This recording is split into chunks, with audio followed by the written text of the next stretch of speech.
This is insane. When I posted this yesterday, internally, there was basically a huge hubbub. We had our the legal team basically told me not to do what I wanted to do at all, which was to show you kind of the system prompts and show you some of the stuff that we're doing, which I guess I kind of agree with, but I kind of skate around that a little bit. Um, I was going to do things right on ChatGPT, which I was told not to do as well. But I'm going to still give you a ton of information here on how you can build this thing yourself on the desktop version, right? And I said the desktop version just because that's where most everybody's at, right? Now, if you're a developer, like we have API connections to ChatGPT and to Claude and all that, right? And that's for another day. And I'll do another podcast so we can get way more in depth. But this is for, maybe that person has 10 contact center agents, or wants to see if they can develop some type of QA platform internally using the resources, the $20, or even if you have ChatGPT 3.5 to use that as well. I am open for questions, right? I really think that this will be much much better, right, and much more fun.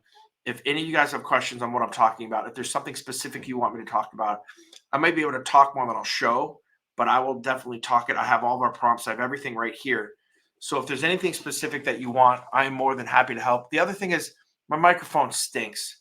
So apologize for the sound. My Yeti mic won't plug into this new computer, and I just didn't have time to play around with it. So if there's some sound quality things, sound like I'm in a pool or underwater, apologize. All right, so let's start at the beginning. When we started AutoQA and we started experimenting in R&D at the very beginning, we were just using the desktop version. And we would take a call transcript and we would upload that transcript into it. And then we just start asking questions. That's where we started. And then we developed, kind of the learning more about prompting, right? I mean, prompting's only been around for about a year and a half, right? So we went to school on that.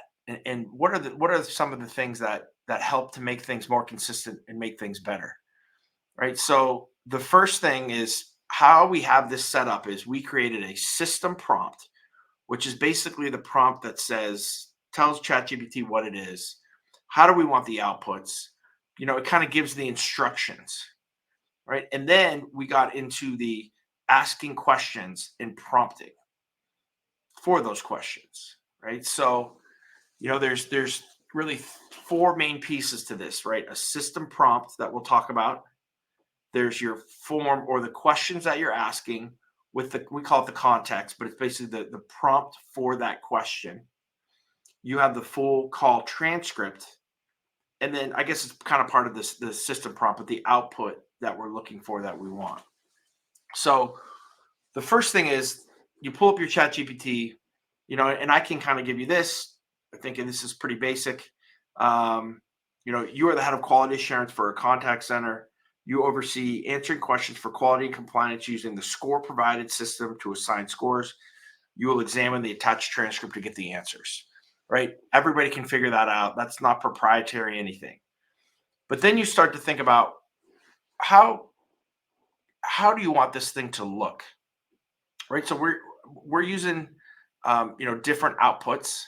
We are looking in our system prompt for things like the call type, which I don't think on ChatGPT, if you're using the desktop version, maybe you can upload a couple different calls. One's a sales call, one's a retention call. But if you can kind of name those call types, or explain on the desktop what a retention call is, it will pick that up when you hit enter on the transcript. So that's one output that you could play around with. Sentiment scores, right? So you can have you're the head of quality assurance, and then you could tell it, hey, I want to do customer and agent sentiment, and kind of some of the things that we're doing in our prompt for this in our system prompt. This involves a nuanced examination of language, tone, and the context presented in the dialogue. Pay close attention to key indicators such as word choice, intensity of expressions, any shift in mood over the course of the conversation.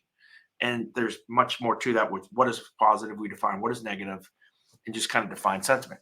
That's another thing that you can have right on your desktop, right? So again, you're the head of quality assurance. Next prompt is we want to do sentiment scores, right? For this call that we're going to do. We're doing this one call kind of thing. Then you can see how you can scale it. Prompt, you're the head of customer support. We want to do sentiment scoring. All right. And there's a ton of prompts out there for sentiment and how to get it from positive, negative, neutral using a transcript. I think I even have it on our blog post. We have a JSON output that we tell it to do as well, which you can do on the desktop, right? To kind of say, hey, this is what customer sentiment is. This is what agent sentiment is. We tell it, which I think is really cool. We call it the rationale.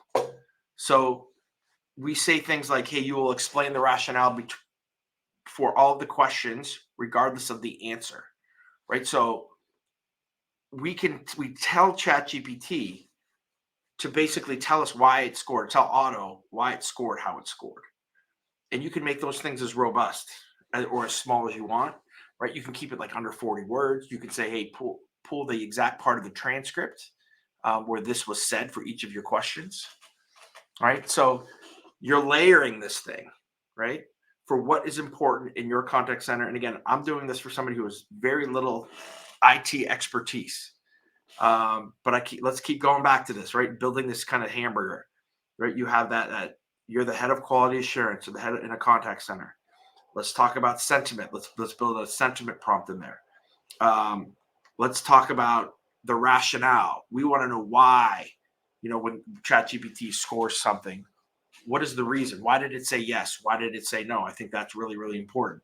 Stuff that we have found to be really important in the output. The other thing that I think is really important too is again, if you don't have any programming expertise, just certain things that you can ask for, right? For ChatGPT to give you back, right? You want to know the 4 things that the agent did well on the call, 4 things that the agent could have done better on the call, right? I think those are the core main things that we're kind of looking for, right? So, right, in our system prompt for AutoQA, which is this big giant long thing, it doesn't have to be for you, right?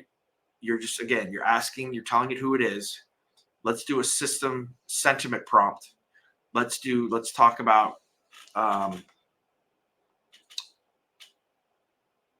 the 4 things that the agent did well, 4 things that the agent struggled with.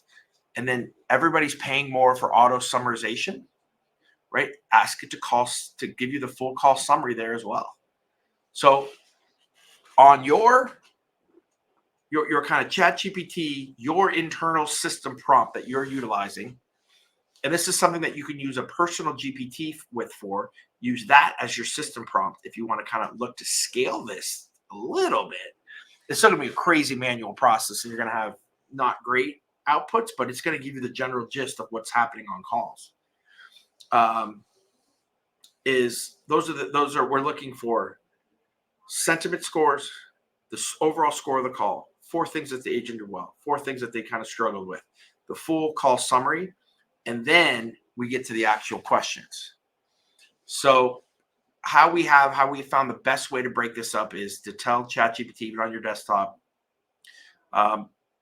in the system prompt, if you have one form, that this the questions will be broken up into 3 sections. The sections are greeting, etiquette, and closing information or sales information, whatever it is to you guys. You will tell it how you want it to score, right? You will score a yes, or I'm sorry, answer. We screwed that up. You'll answer if a call is answered with a yes, a question is answered with a yes, score 5 points or whatever it is. If a call or a question is answered with a no, score 0 points. And you can score NA, which is no points at all, right? So kind of set your criteria for 5 points, 0 points, or 0 points, but 0 out of 0 instead of 0 out of 5 for an NA. So now you just told it how to score, right? So you don't really have to go through each question and tell them how many points it is, unless you have some, this is worth 10 points, that's worth 5 points, and then you can tell it. And then this is where the fun comes in. This is where literally, that system prompt took us 5 to 6 months to really figure out what we wanted to do from an output standpoint, how consistent that we wanted it to be. getting the real outputs, how we wanted it to even look on a form and an evaluation. And then we get to the questions, right? And that's where the rest of the 7-8 months of work have come in. That's why the lawyers don't want to totally have me give away all that stuff, but some of the stuff is very basic, right? From a question like, to start, did the agent use the proper scripted greeting on an opening, on the call opening? Right? That's a question number one. And then say prompt, or put a P, you put prompt, right? For question number one. And then it is the agent customer, or the agent must say, thank you for calling XYZ Bank. How was your day? We appreciate your call. Whatever that is, right? And you can do things like, it has to be exactly this, or it has to be somewhat like this. It will definitely pick up the nuances of that. So you just kind of do that, and you trial and error each of your questions, right? On the desktop version, right? Question one, question two, question three. All right. This is the next section, because you already told it. This is the etiquette section. All right. This is what empathy is. If you go on to my blog post, that is on the OttoQA.com blog, there is a ultimate guide to OttoQA, and I have all my prompts for all the basic stuff: call control, empathy, openings, greetings, like all that stuff is there. So I don't really want to go over that again. But take those prompts, just copy and paste it right into your ChatGPT instance, right? And then hit enter. See how your output comes. If your output isn't in the format that you like, then go tweak that prompt. But once you get it to where you like, again, I think that's where the cool personal GPTs can really come into play for some basic stuff, to where you can basically upload, especially your system prompt, and then maybe just have your questions that you can, that you have already done, right? And then you're just kind of uploading calls one at a time, and you got to wait for it. But you can still do that, right? And you can still score the calls. And you're going to get some really good outputs with that as well. So that's how we started this, right? We said, can we build a cool system prompt? Can we build the questions? Can we build all this stuff out? This is before the personal GPTs. And the answer was yes. So that was our proof of concept. So that's what you're kind of doing right now. And then we just took that and took it to the enterprise level of all the APIs that we were doing for getting a transcript, and then getting the ChatGPT and Claude 3 through the APIs to connect to those guys. So it's all the same stuff. It's just one's quicker than the other. There's a little bit more time and effort that went into what we need to do from a prompting standpoint, but you can definitely figure it out and keep trialing and error a lot of the stuff. Some tips that I have for you on prompting. We have found that imperative is a very strong word. So if you say it is imperative that you score this way, it is imperative that you look for this in the transcript. AutoQA will do that. Another tip is to tell it to think. If you have something a little bit more complicated that it needs to take its time on, tell it to think in your prompt before you actually get to answering that question.